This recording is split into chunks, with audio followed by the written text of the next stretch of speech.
Hello' guys, নতুন এটা video' লৈ আপোনালোক সকলোলৈকে মোৰ ফালৰ পৰা হিয়াৰ ভৰা শুভেচ্ছা জনালোঁ।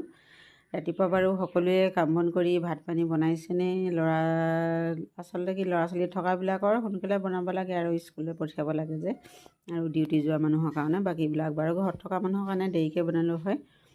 আমাৰ ল'ৰাৰো পঠিয়াব লাগে আৰু নিজেও যাব লাগে যে ওলাই, সেই গতিকে আৰু ভাত পানী হৈয়ে গৈছে। আৰু ইতিমধ্যে এইফালে আজি বনালোঁ খাচী মাংস। ৰাতিপুৱাই খাচী মাংস অমিতাৰ লগত বনালোঁ দেই। অমিতা আলু এনেদৰে দি বনালোঁ। আৰু আপোনালোকে বাৰু কেনেদৰে বনাই খাচী মাংস জনাবচোন।